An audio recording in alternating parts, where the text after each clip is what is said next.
The Aquarian Gospel of Jesus the Christ. Chapter 25. Jesus teaches the Sudras and farmers, relates a parable of a nobleman and his unjust sons, makes known the possibilities of all men. When Jesus saw the Sudras and the farmers in such multitudes draw near to hear his words, he spoke a parable to them. He said, "A nobleman possessed a great estate.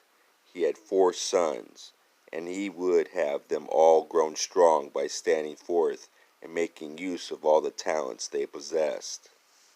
And so he gave to each a share of his great wealth, and bade them go their way. The eldest son was full of self. He was ambitious, shrewd, and quick of thought. He said within himself, 'I am the oldest son, and these, my brothers, must be servants at my feet.' Then he called his brothers forth, and one he made a puppet king, gave him a sword, and charged him to defend the whole estate. To one he gave the use of lands, and flowing wells, and flocks and herds, and bade him till the soil, and tend the flocks and herds, and bring to him the choicest of his gains. And to the other one he said, 'You are the youngest son. The broad estate has been assigned. You have no part nor lot in anything that is.' And then he took a chain and bound his brother to a naked rock upon a desert plain, and said to him, 'You have been born a slave. You have no rights, and you must be contented with your lot, for there is no release for you until you die and go from hence.' Now, after certain years, the day of reckoning came. The nobleman called up his sons to render their accounts.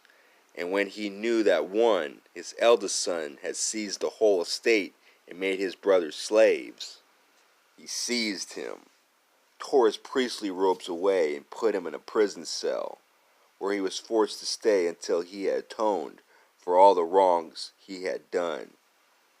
And then, as though they were but toys, he threw in the air the throne and armor of the puppet king.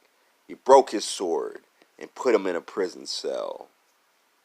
And then he called his farmer's son and asked him why he had not rescued from his galling chains his brother on the desert sands.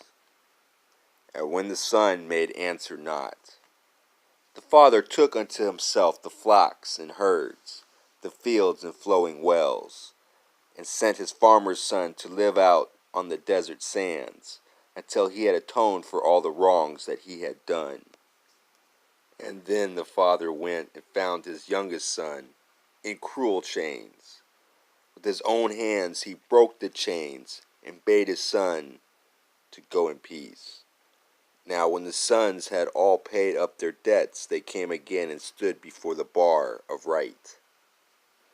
They all had learned their lessons, learned them well, and then the father once again divided the estate. He gave to each an equal share, and bade them recognize the law of equality and right, and live in peace. And one, a Sudra, spoke and said, 'May we, who are but slaves, who are cut down like beasts to satisfy the whims of priests, may we have hope that one will come to break our chains and set us free?' And Jesus said, 'The Holy One has said that all his children shall be free, and every soul is child of God. The Sudras shall be free as priests. The farmer shall walk hand in hand with king, for all the world will know the brotherhood of man. O men, arise, be conscious of your powers, for he who wills need not remain a slave. Just live as you would have your brother live. Unfold each day as does the flower, for earth is yours, and heaven is yours, and God will bring you to your own.' And all the people cried, 'Show us the way that like the flower we may unfold and come unto our own.